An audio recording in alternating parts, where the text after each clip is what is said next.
Hey guys, it's Jason here. Today we're doing the third episode of how to buy and how to use Bitcoins.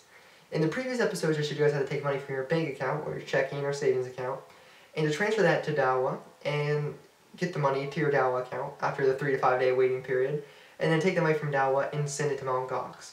Once the money's in Mt. Gox, I showed you guys how to change it to Bitcoins at the current exchange rate. So now we're left with the question, we have these Bitcoins in our Mt. Gox account, what to do with them? Well, the first rule of thumb is to never leave your money in exchange. In any exchange really. And here's the reasoning. Let's say you're American, you go on vacation to Europe. Well, that's great. You exchange your money in Europe for euros. You traded, you went around, you bought some stuff, got some pretty cool stuff. You come back stateside, you go to the escrow service and you say, hey, I got some euros, I'd like to exchange it for dollars, please. They say, well, okay, here you go. They give you an option. You can store it in your escrow account, which is you hold with the company that changed the money for you, or you can just get the cash and put it in your wallet. 90% of people are going to take that cash and put it in their wallet. That's the same thing we're going to do with Bitcoin. We're going to take it from the exchange and we're going to put it in a wallet. The question is, do you want to go with a digital wallet or client-based wallet? Now, the difference between these two are one's cloud-based, one's hosted on websites in a data center somewhere, and one's hosted on your computer. So the first question is, what do you want to do? I don't like to go and recommend products to people. I like to kind of just give them a general basis to let them decide what they want to do. But this is one where I feel like I am obligated to give you an opinion because of the safety and security of your money. So what I'm going to tell you to do is don't go with online wallets or online cloud-hosted wallets.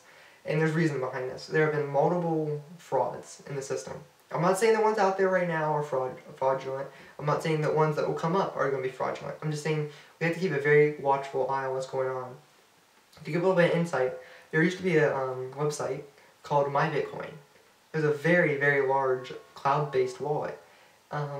Sadly enough, though, it went under because the guys decided they wanted to steal everybody's money. A guy that hosted the Bitcoin show, when it used to be around, lost 25,000 Bitcoins.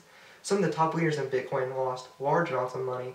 And it kind of showed the community you can't really trust an online wallet. We want to because it's a great idea. To access your wallet anywhere in the world, it's a great idea, but it comes with a cost. You could lose all your money, and I don't want to see anyone lose their money. So I'm going to suggest you go with a client-based on your computer. This is very simple. We're going to go to bitcoin.org, and I'll put the link in the description, and we'll download the program. Now, there's multiple wallets for your computer, but this is by far the simplest and the easiest, so I'm going to tell you to go with this one. I'll pull up a video in a second and show you guys just kind of what it looks like, or maybe a picture I'll put somewhere up here or something like that. But it's pretty simple. One thing I'm going to warn you though, it's going to take probably like 3 or 4 days to download the blockchain. Now what's a blockchain? It's basically, Bitcoin is a whole bunch of blocks that people mine. Well, the blockchain, it's basically downloading the entire blockchain to your computer. Kind of like the history of Bitcoin is being downloaded to your computer. It takes a while. It's kind of a pain, but I got over it. I think it took me around like 2.5 days, 3 days. It also depends on your download speed and your upload speed, but I want to warn you too, the Bitcoin client is a P2P software, so you might notice if you're trying to watch a Netflix video and it's going real slow, you might have to close the Bitcoin client out, which is just right click on the taskbar menu and just click close. And you can reopen it back up because it does send a lot of data traffic through both sides, in and out. But it's a pretty awesome thing. In the next video I'll show you kind of more how to use it. I might even go from the desktop point of view and show you that. But the Bitcoin client on bitcoin.org is probably the best Bitcoin client and the most reliable and simple to use client-based wallet out there. Thanks for watching.